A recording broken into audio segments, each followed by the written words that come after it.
Please like this video and subscribe to Story Tales. I hope you enjoy the story. Let's begin.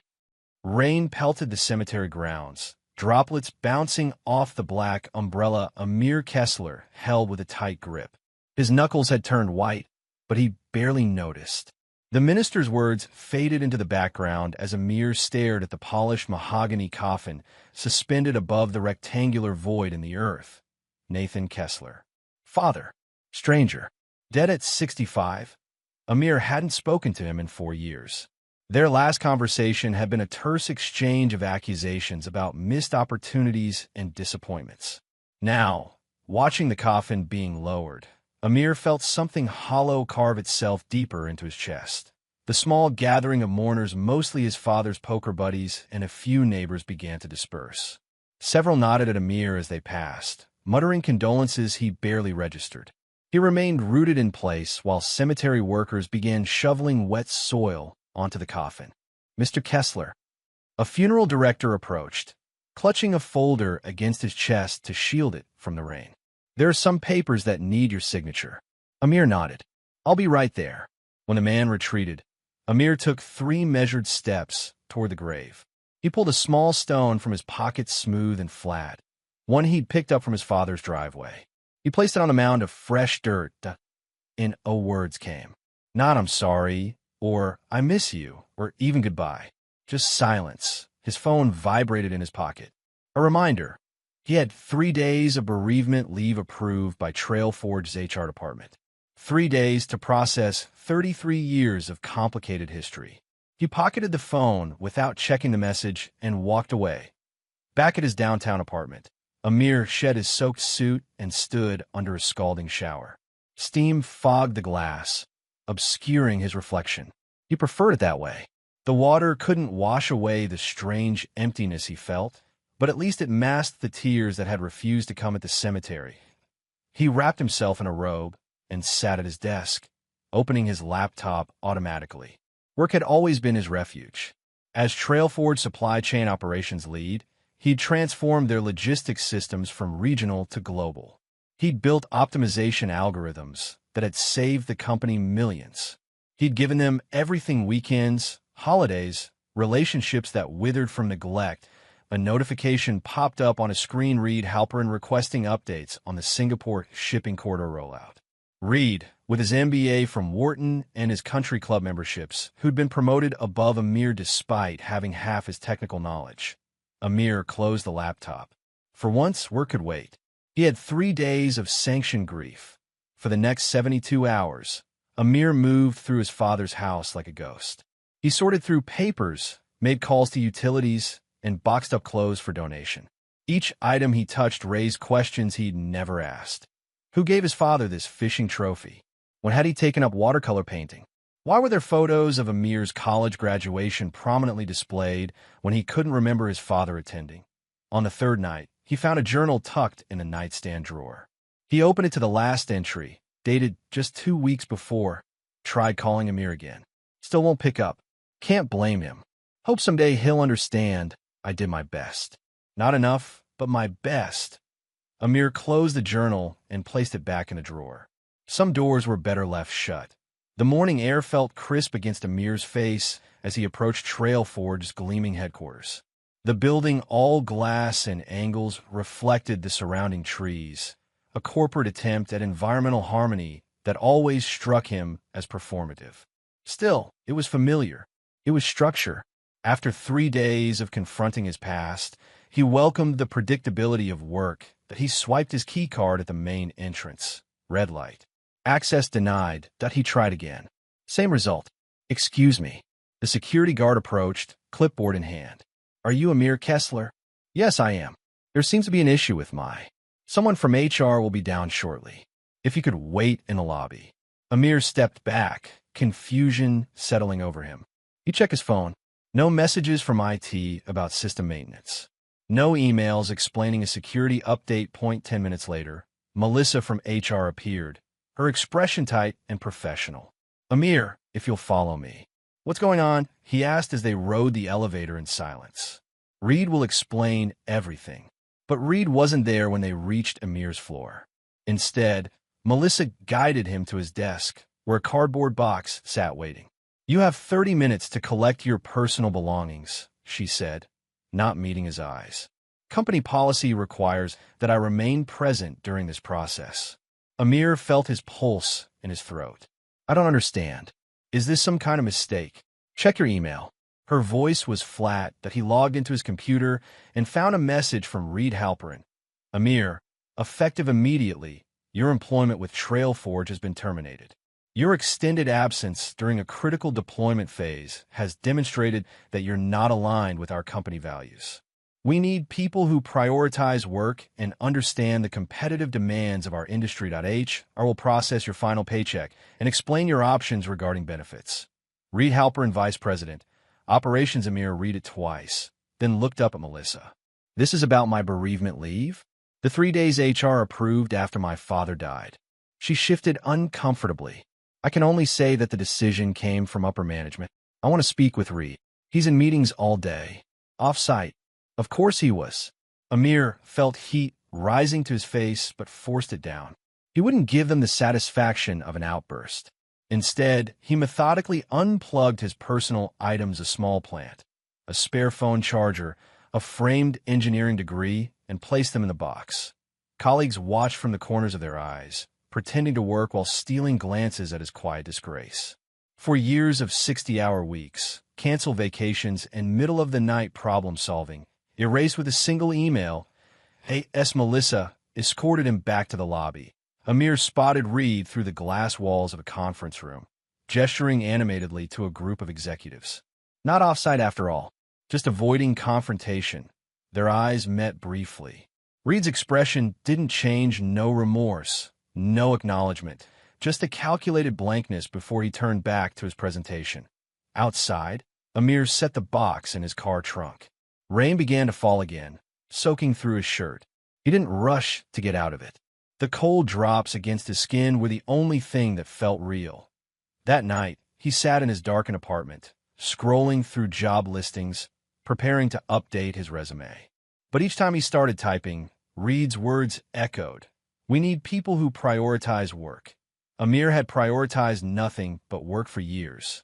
He'd missed holidays, broken off relationships, drifted away from friends. He'd even missed his last chance to reconcile with his father because of a quarterly review meeting. And for what? To be discarded the moment he took time to bury that same father? He closed the laptop and poured himself a drink. No tears, no rage, just a cold, hardening resolve. A week passed. Amir had applied to 12 positions, received 4 callbacks, and scheduled 2 interviews. He moved through the motions mechanically, answering questions about his experience and skills without enthusiasm. Something fundamental had shifted inside him, a foundational crack in his belief that hard work and loyalty meant anything in the corporate world. His phone rang with an unknown number on Tuesday afternoon. "Is this Amir Kessler?" A woman's voice, strained and urgent. "Speaking. This is Trina Castell, Northwest Regional Manager at Trailforge. Do you have a moment to talk?" Amir's grip tightened on the phone. "I'm listening. There's been a significant misunderstanding. Reed Halperin never had the authority to terminate your employment. He circumvented proper channels and falsified approval documents. The board is furious." Amir said nothing, letting the silence stretch. "We'd like to offer you your position back, effective immediately, with a substantial compensation package for the misunderstanding. Your contributions to Trailforge have been invaluable, and losing you was never." "When did you find out?" Amir interrupted. "I'm sorry. When did you discover Reed didn't have authority to fire me?" A pause. 3 days ago. "And you're calling me now. We had to consult with legal and—" "Let me be clear, Trina," Amir said, his voice unervingly calm. "Reed Halperin fired me for taking approved bereavement leave after my father died. Not a single person at Trailforge, including you, stood up when it happened.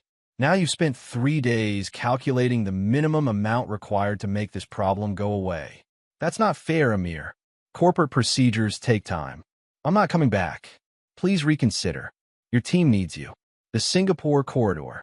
"You're going to remember this conversation," Amir cut in, his voice dropping lower, "when I make you all irrelevant." He ended the call, and set his phone down carefully on the coffee table. For the first time in days, he felt something other than numb detachment. It wasn't quite anger, it was colder, more focused. Purpose. Amir opened his laptop and searched for a name he hadn't thought about in years.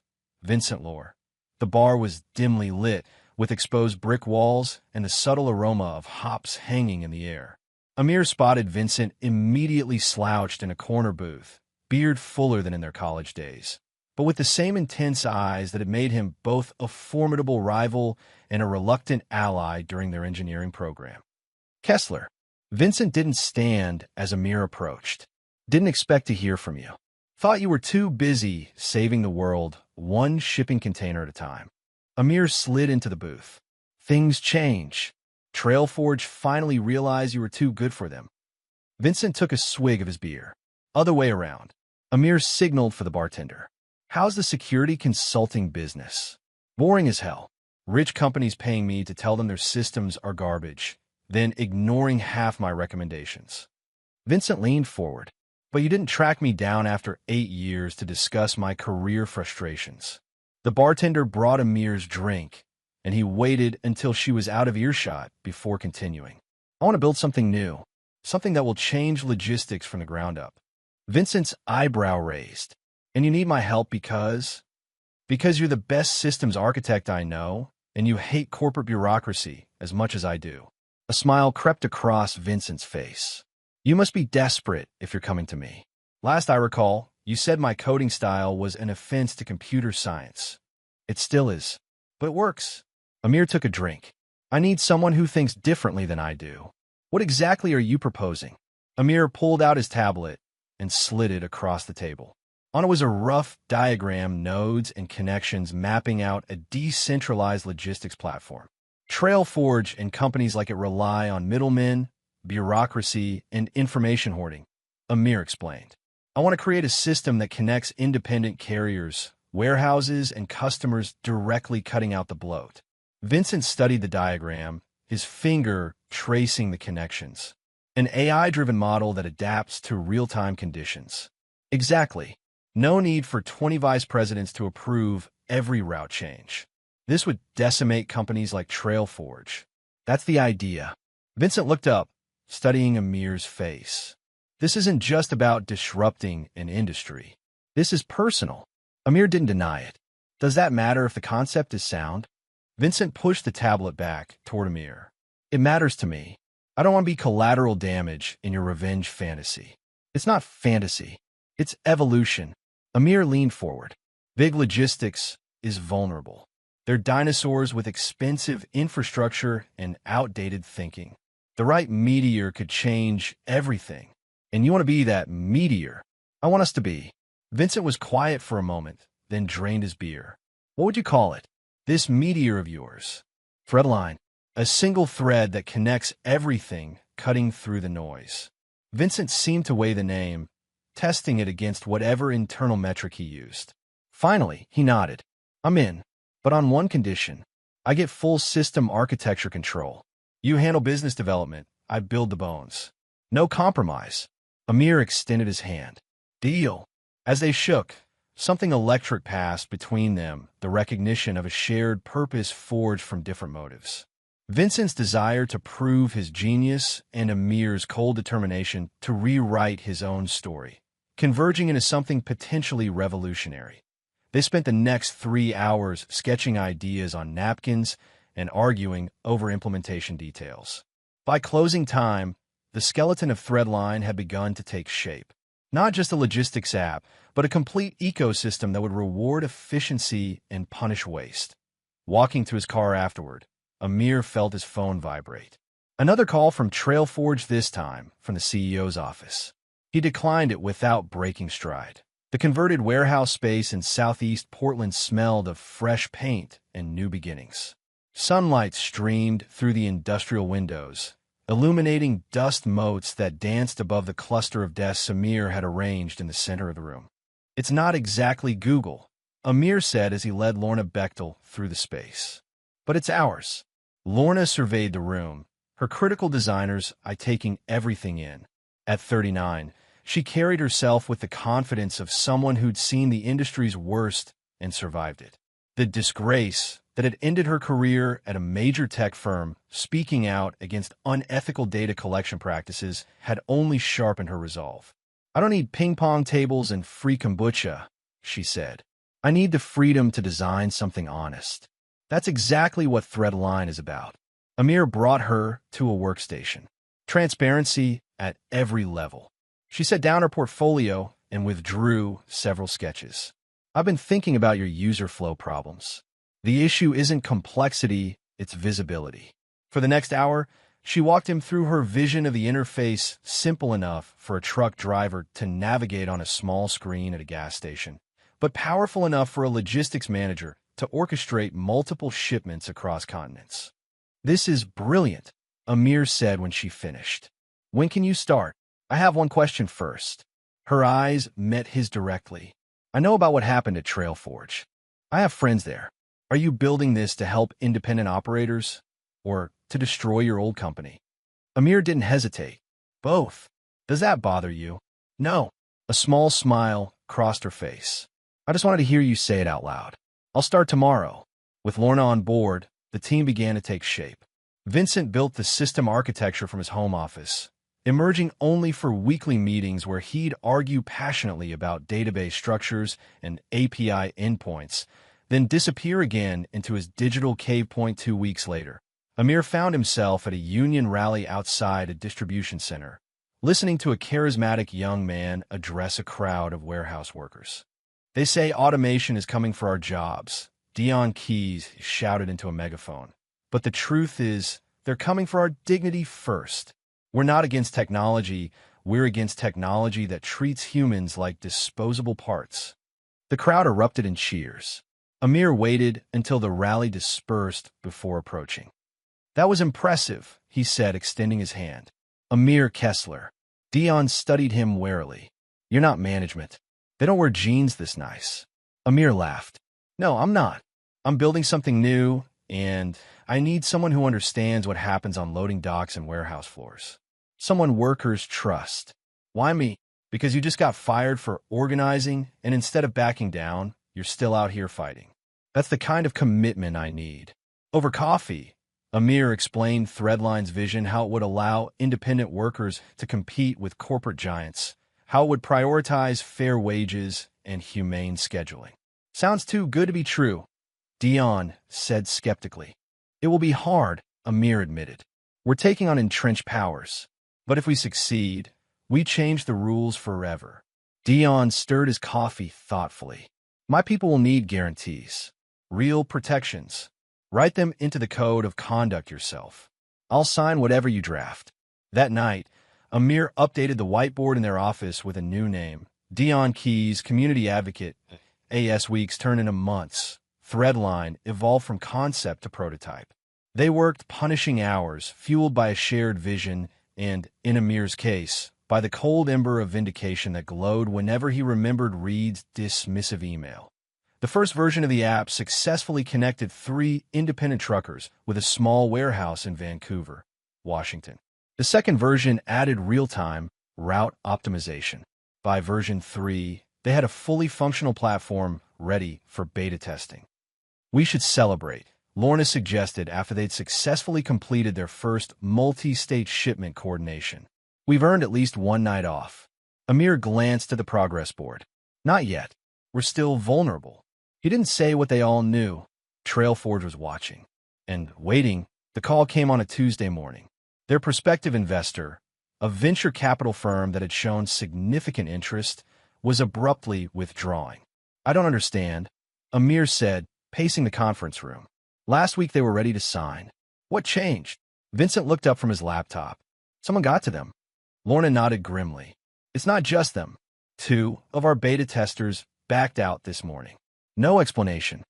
Amir's phone buzzed with a text from an unknown number. "Check your email." In his inbox was a message from Trina Castell, now using a personal account. "They know what you're building. Reed is using every connection he has to make sure you fail.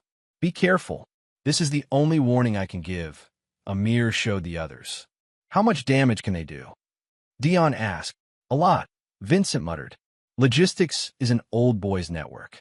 One word from a company like Trailforge can lock us out of partnerships, warehouse agreements, even payment processing. Over the next week, the attacks intensified. Their cloud server was flooded with junk traffic in a coordinated DDoS attack. A key agreement with a Portland warehouse fell through after the owner received a mysterious call questioning Threadline's financial stability. Even their office landlord raised concerns about renewing their lease. "It's Reed," Amir said during an emergency team meeting. "He's trying to choke us before we can breathe." "How do you know it's him specifically?" Lorna asked. "Because this is personal. He's not just protecting Trailforge, he's making sure I know he's the one doing it." As if to confirm his suspicion, Amir's phone rang that evening. Trina Castell again. "You should stop now," she said without preamble. "Reed has the board convinced you're stealing proprietary algorithms. He's preparing legal action." "That's absurd. Threadline's system is entirely original. It doesn't matter what's true. It matters what they can tie up in court until you run out of money." Her voice lowered. "He has information on your investors, your partners, even your team members. He's not above using it." After the call, Amir gathered everyone in the office. He relayed Trina's warning, holding nothing back. "This is getting dangerous," he concluded. "I started this to prove a point, but I don't have the right to risk your futures. If anyone wants to walk away, now's the time. No hard feelings."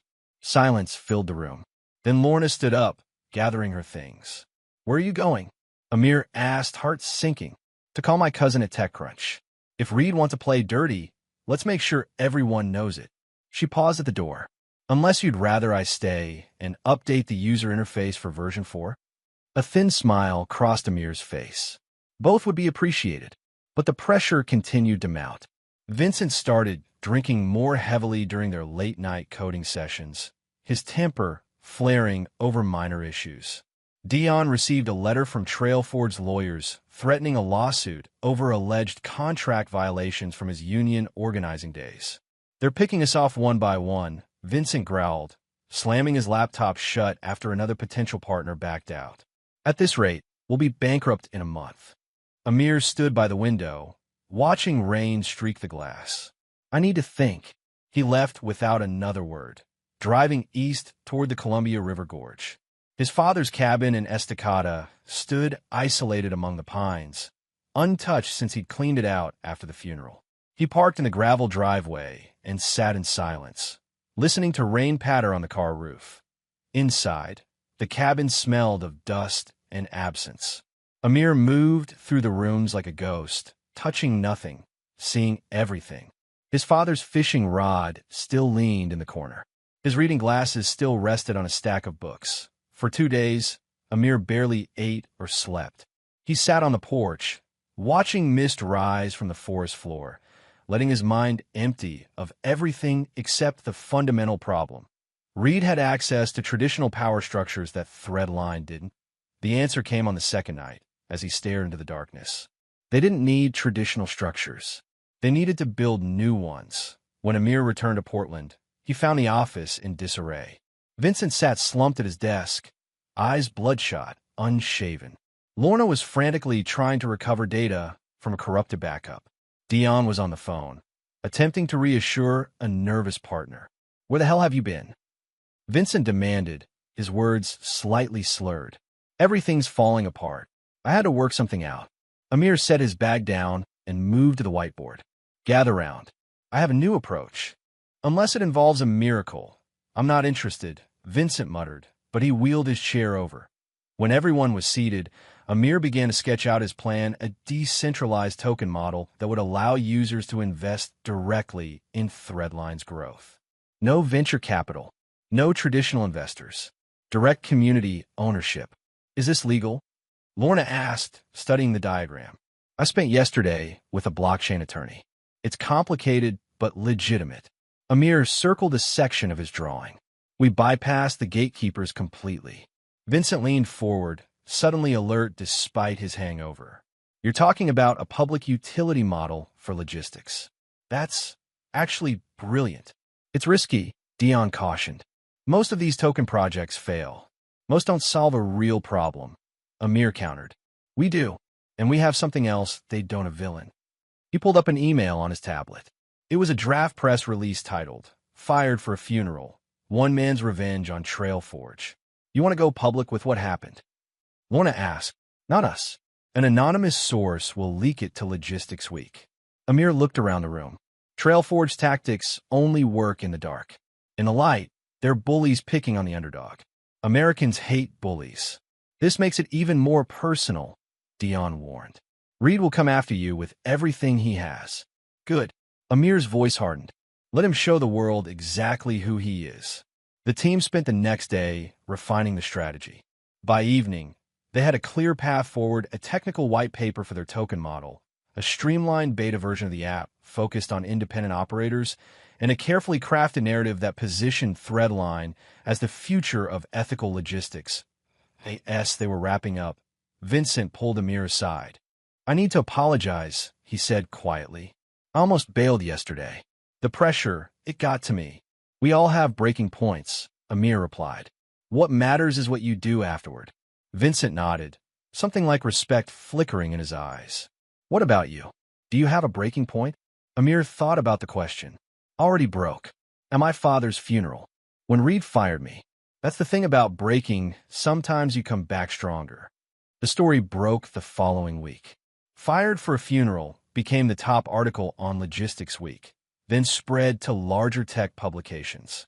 Social media erupted with outrage.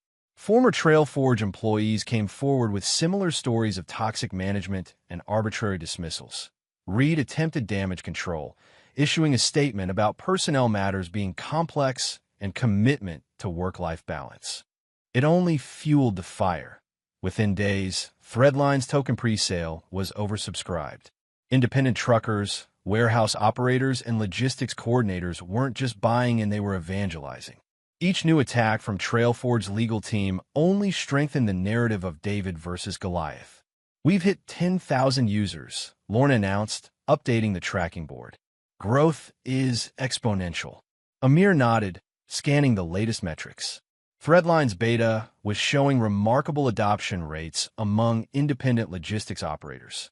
The app's AI-driven coordination was saving them an average of 23% on fuel costs and reducing empty load returns by nearly 40%.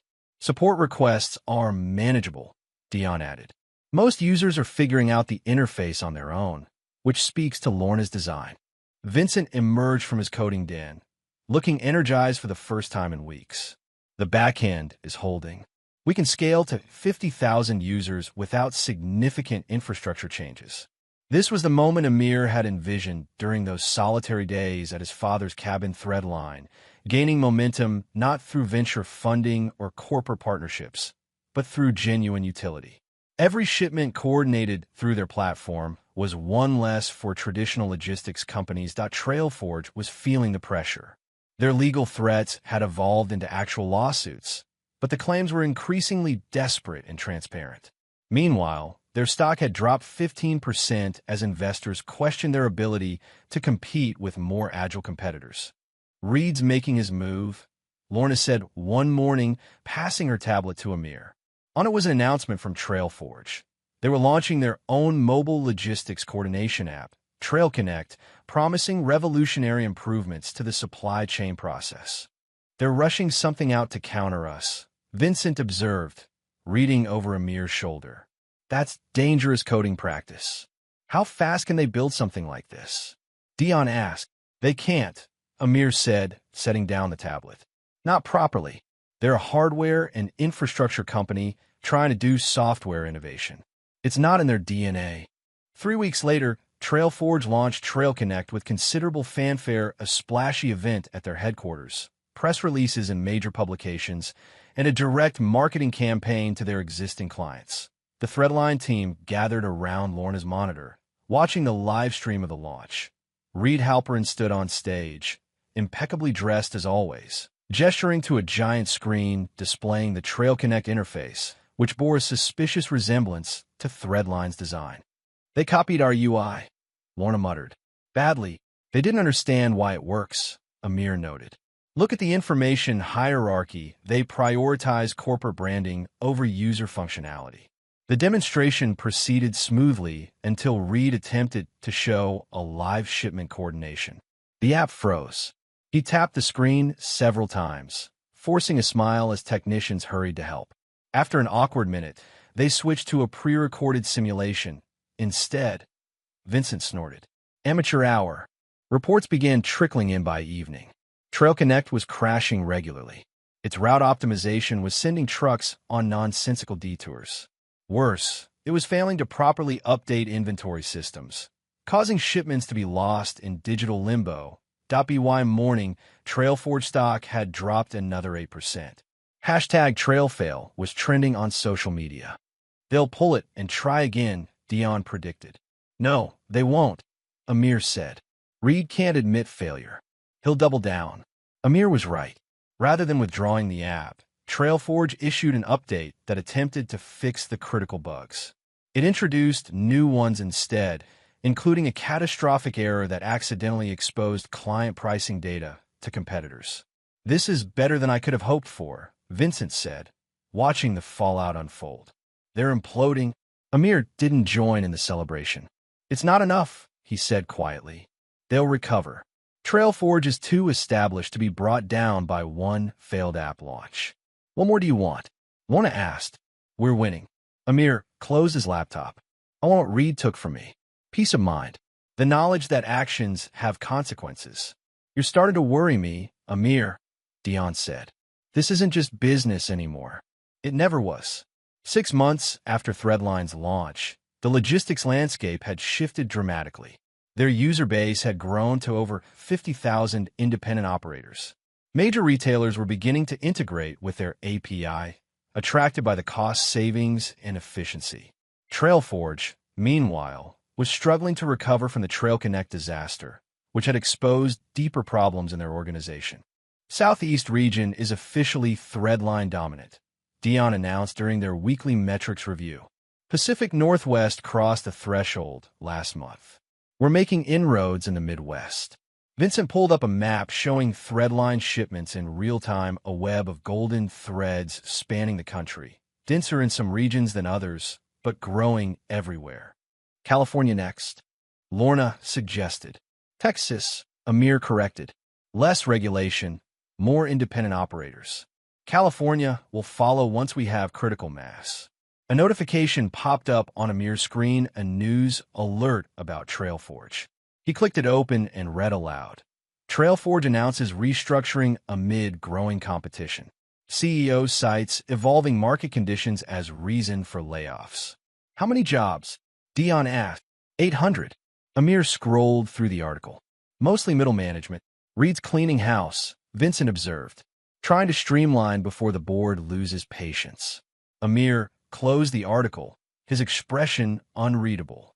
The victory felt hollow somehow.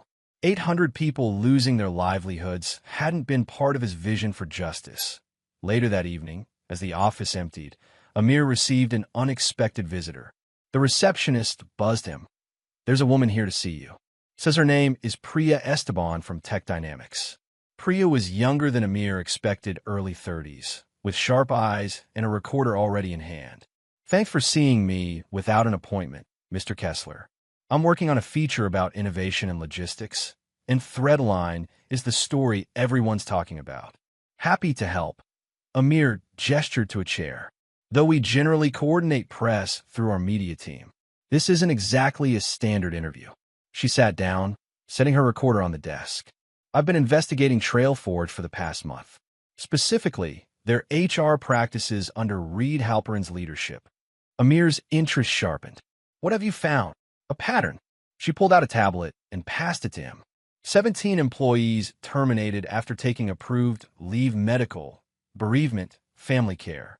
All high performers before their absence. All let go within days of returning. Amir scrolled through the list, recognizing several names from his time at the company. Why are you showing me this? Because you were one of them.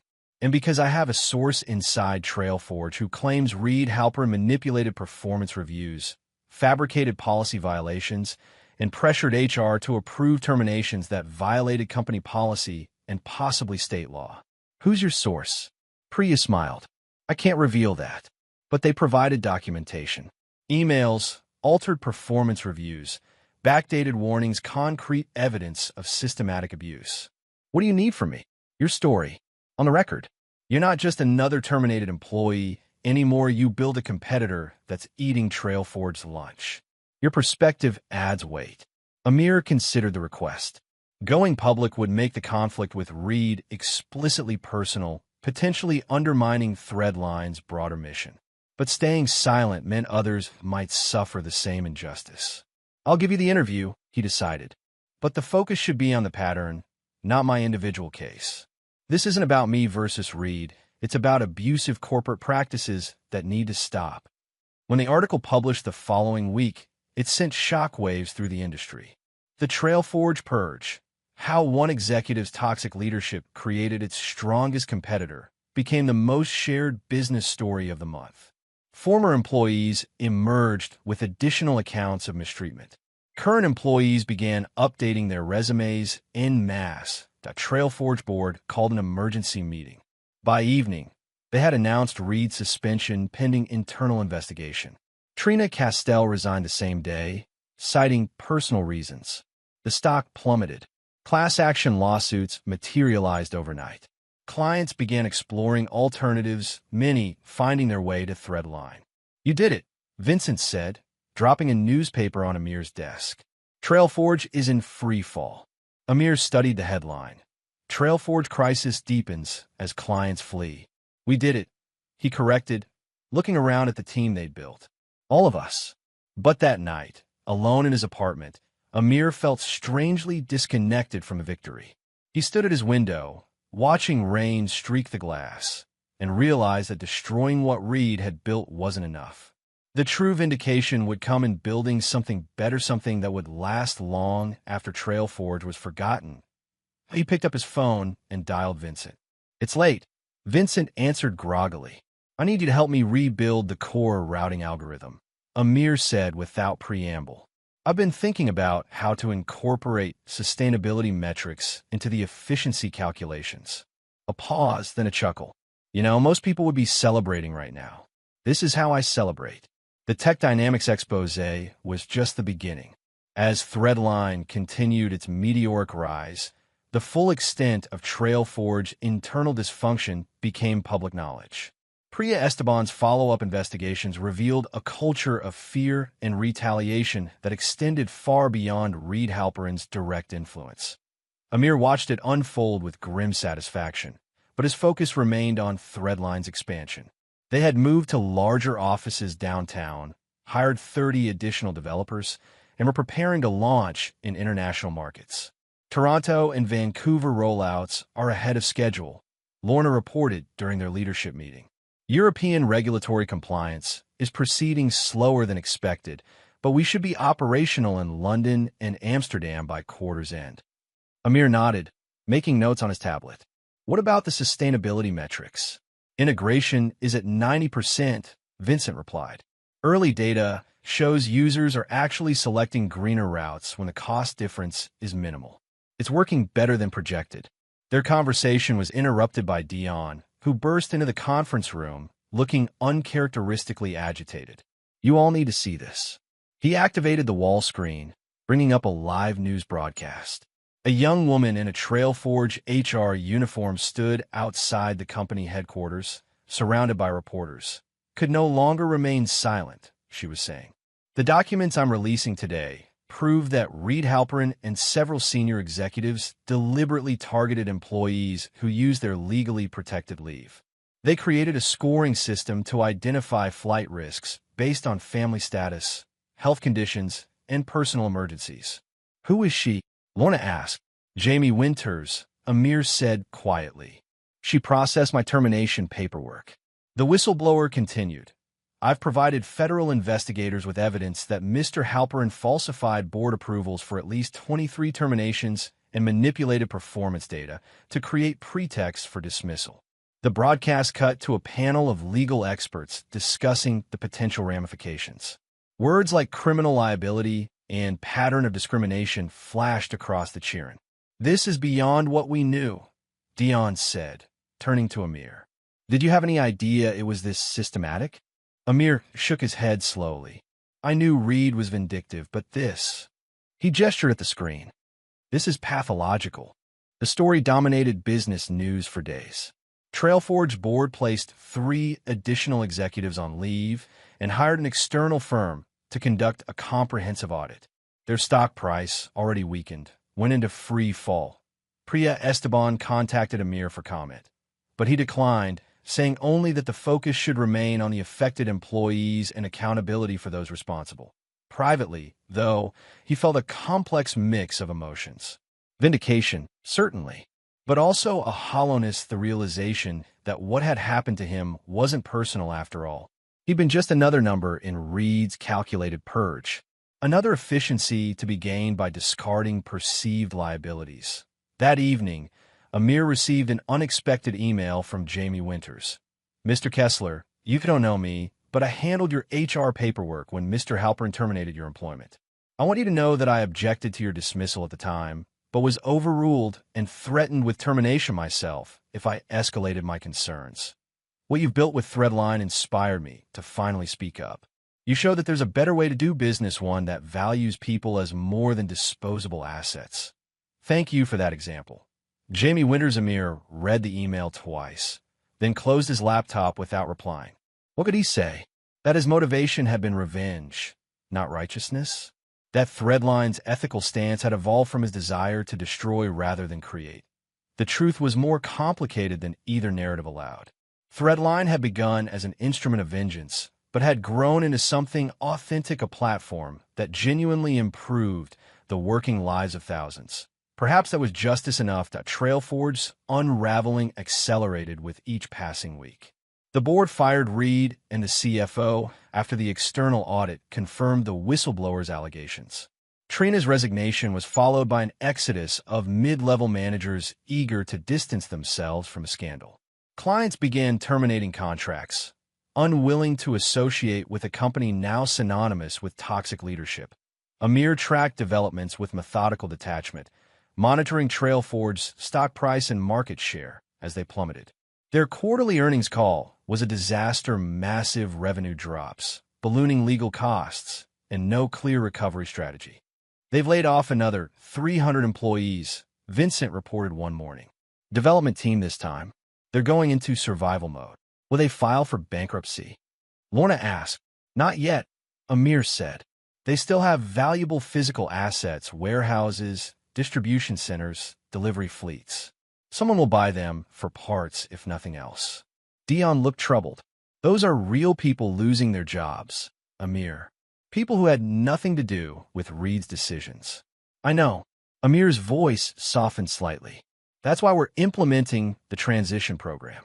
He pulled up a presentation outlining Threadline's new initiative, specialized training and placement services for former Trailforge employees, particularly those with warehouse and logistics experience. We need their expertise, he explained, and they need jobs. It's practical, not charitable. But there was more to it than that. Amir had begun to recognize that Trailforge's implosion, satisfying as it was, had created collateral damage he hadn't anticipated. The transition program was his first acknowledgement of that responsibility. As they were discussing implementation details, Amir's assistant interrupted with an urgent message. He'd been invited to speak at Logistics Con, the industry's premier annual conference. The original keynote speaker had been Reed Halperin. Poetic justice, Vincent observed. You should accept. Amir studied the invitation. They want me to talk about disruption and the future of logistics. This isn't about ideas, it's about spectacle. They want the man who took down Trailforge. So, Lorna challenged. Use the platform to talk about what actually matters: decentralized systems, worker empowerment, sustainability. Turn their spectacle into substance. Amir considered it, then shook his head. Decline. Suggest they invite Jamie Winters instead. Her story is more important than mine. The conference organizers were disappointed, but eventually agreed. Jamie's keynote, Ethics as Infrastructure, Building Sustainable Systems, became the most discussed session of the event. Amir watched the live stream from his office, noting how confidently she addressed the industry veterans. Her message was clear. The future belonged to companies that valued human capital as much as financial capital. The standing ovation she received suggested the message was resonating. That afternoon, as Amir was reviewing expansion plans, his assistant appeared at his door again. "Sir, there's someone here to see you. I don't have any appointments." "It's Reed Halperin. He doesn't have an appointment. He just showed up." Amir felt a cold stillness settle over him. "Send him in." Reed Halperin had changed. His tailored suit hung slightly loose on his frame. The imperious confidence that had once radiated from him had dimmed to a desperate intensity. But his eyes still held the calculating edge Amir remembered.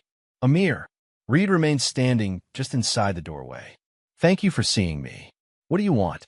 Amir didn't rise from his desk or offer Reed's seat.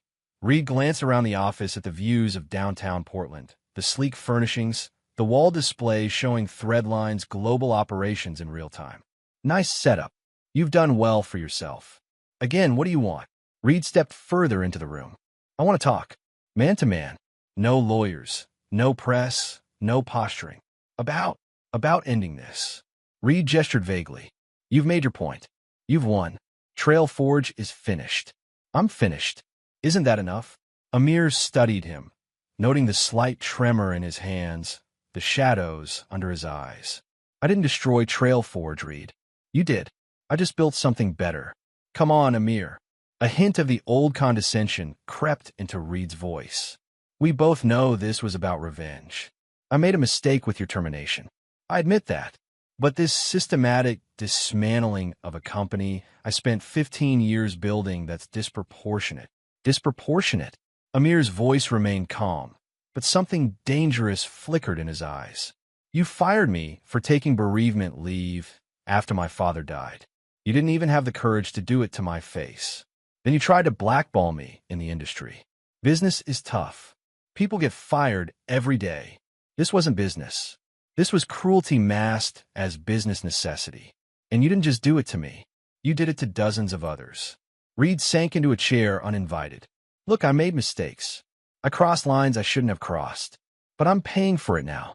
My career is over. My reputation is destroyed. My wife left. Isn't that punishment enough?" For a moment, Amir considered what it would feel like to forgive, to tell Reed he understood, to offer some gesture of reconciliation. The impulse died as quickly as it arose. Some bridges, once burned, should remain ashes. "You cost me my peace during the worst days of my life," Amir said, each word precise and cold. "You try to erase me. Now watch me write the future." Reed's expression hardened. "So that's it? No chance for redemption?" "Redemption isn't something I give you, Reed. It's something you earn through actions, not apologies when you've run out of options." Amir stood. "This meeting is over. You'll regret this inflexibility someday," Reed said, rising. "When someone asks you for a second chance, and you remember this moment." "I doubt it." Amir moved to the door and held it open. "Goodbye, Reed." After Reed left, Amir stood at his window, watching the former executive cross the street below, shoulders hunched against a light rain. He felt no satisfaction in the man's downfall, but no regret either. Some debts couldn't be repaid with apologies. His phone buzzed, Vincent requesting an urgent meeting. Amir composed himself and headed to the conference room, where he found Vincent looking uncommonly excited. "I need to show you something," Vincent said without preamble. "Something big." Vincent closed the conference room door and activated privacy mode, dimming the glass walls. "Before I left Trail Forge," he began, "I made a copy of something I shouldn't have had access to." Amir frowned. "What are you talking about?" Vincent produced a small drive. "During a security audit, I discovered an isolated data silo completely unconnected to the main network, accessible only through a specific internal server." He plugged the drive into the table's interface. "It was odd enough that I dug deeper. What I found," he shook his head. "I made a copy, but never knew what to do with it. Until now, data filled the wall screen, spreadsheets, email archives, contract documents." "What am I looking at?" Amir asked. "Evidence of price fixing. Collusion between Trail Forge and 3 other major logistics companies to maintain artificially high rates in key corridors. deliberate capacity manipulation to create false shortages. Vincent scrolled through the files. There's more kickbacks from vendors, deliberate misclassification of workers to avoid benefits, falsified safety reports. Amir studied the documents, recognizing several executives' names, including Reed's. Why show me this now? Because Reed just visited you. Because Trailforge is already mortally wounded. Vincent leaned forward. This would be the kill shot. Not just bankruptcy, criminal charges. The implications were clear. With this evidence, they could ensure that Trailforge didn't just fall, it was obliterated, its executives potentially facing prison time. Amir sat back, considering. Who else knows about this? Just us. I never told anyone. Not even Lorna or Dion. Vincent shook his head. This is different from exposing toxic management. This is potential prison time for dozens of people. I wanted your call on what to do. Amir stood and paced the length of the conference room. The data on screen represented the ultimate victory, not just professional vindication, but legal retribution. Reed had broken the law, not just ethical boundaries, yet something gave him pause. The personal vendetta had already evolved into something larger than himself. Threadline was changing the industry in ways that went beyond revenge. This final blow would satisfy a thirst for justice, but at what cost to those who had no part in Reed's crimes? We need to share this with regulators, Amir decided finally. But anonymously, no fingerprints, no connection to Threadline. This isn't about us versus them anymore. It's about cleaning up an industry. Vincent studied him. You've changed. Have I? The Amir who started Threadline would have wanted Reed's head on a pike. Amir considered this. Maybe, or maybe I just understand better what actually matters. They spent the next day preparing the data, stripping it of any metadata that could be traced back to them. They arranged for its anonymous delivery to the Federal Trade Commission and the Department of Justice, along with a detailed roadmap to help investigators navigate the complex evidence. Within weeks, federal agents raided Trailforge headquarters and 3 other logistics companies implicated in the price-fixing scheme. Indictments followed. Trailforge's remaining contracts were suspended pending investigation, and their government business, nearly 30% of their remaining revenue, evaporated overnight. Amir watched the news coverage dispassionately.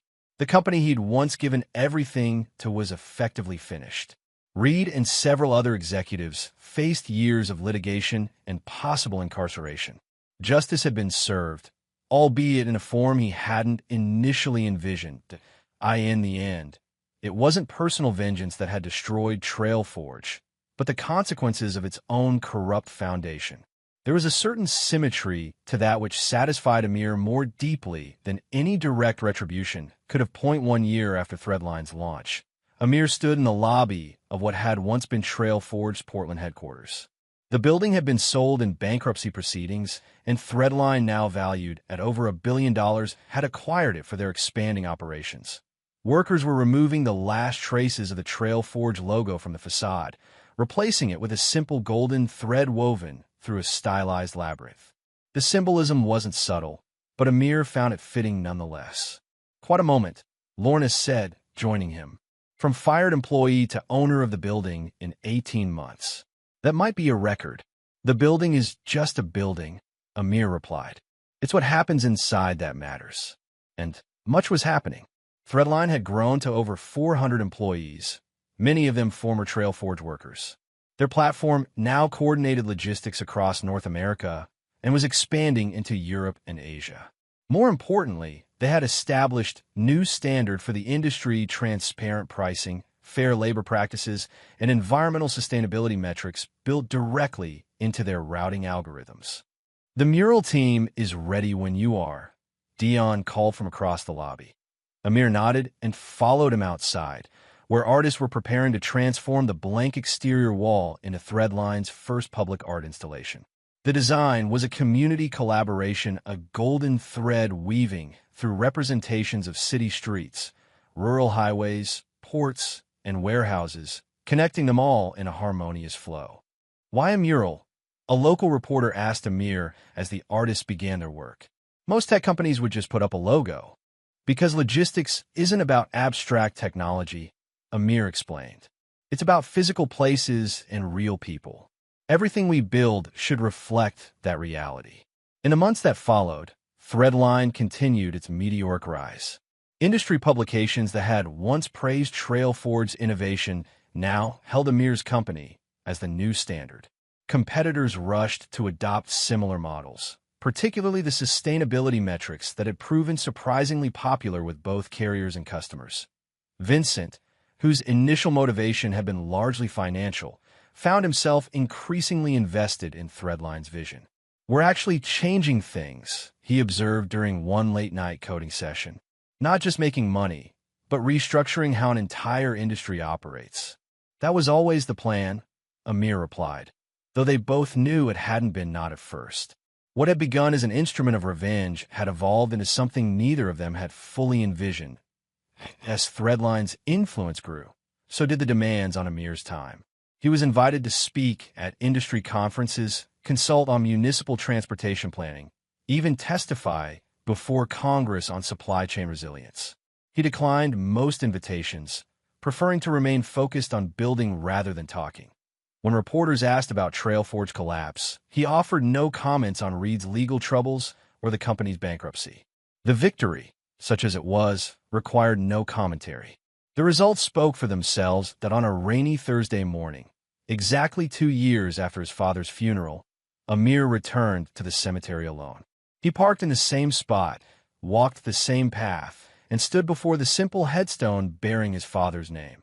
Nathan Kessler, 1958-2023, but the small stone he had placed on the grave during his last visit was still there, weathered but present. Amir didn't bring flowers or memorabilia. He came empty-handed, as he had before, but something was different. The hollow feeling that had dominated him 2 years ago had been replaced by something more complex, not peace, exactly, but a certain steadiness. The rage that had fueled his initial quest for vindication had burned away, leaving behind a clearer purpose. He stood in silence, raindrops pattering on his umbrella, considering the strange path that had led from this grave to his current life. His father's death had triggered a sequence of events that transformed not only his own trajectory, but an entire industry. There was no way to know if Nathan would have approved or understood. After a time, he didn't track how long Amir placed his hand briefly on the headstone. Still no words came. Perhaps none were needed. The silence they had maintained in life continued in death, but it no longer felt like a failure. It was simply what had been to A.S. He turned to leave. His phone buzzed with a message from Lorna. The Tokyo expansion had cleared its final regulatory hurdle. Threadline was now truly global. Amir pocketed the phone without responding. The company would continue its growth with or without his immediate input. He had built something that could sustain itself, something based on efficiency and fairness rather than exploitation and hierarchy. Driving away from the cemetery, Amir caught his reflection in the rearview mirror. The man looking back at him wasn't the same one who had buried his father 2 years ago. That man had been broken by betrayal, consumed by a cold need for retribution. This man had moved beyond revenge to creation. A.S. rain streaked his windshield. Amir considered what came next. Not expansion for expansion's sake, not profit for profit's sake, but meaningful evolution. Threadline had changed logistics. Perhaps now it could change transportation more broadly, or labor practices, or sustainability metrics. The possibilities spread before him like threads, each leading to a different future. For the first time in years, Amir felt something like anticipation. Not the driven, anxious energy that had propelled him through Trailforge's ranks, nor the cold determination that had fueled Threadline's creation, but something cleaner. Purposeful, he did not forgive Reed, or Trailforge, or even himself for the years of misplaced priorities. Some bridges remained ashes, but he had built new passages forward, different routes to different destinations. A stoplight. Amir watched pedestrians hurrying through the rain, each carrying their own invisible burdens and purposes. Threadline's golden thread logo caught his eye on the side of a delivery van, one of thousands now bearing that symbol across the world. The light turned green. Amir drove on, leaving the cemetery and its silences behind. Ahead lay work to be done, systems to be built, futures to be written. His choice. His terms. His silence when he wanted it.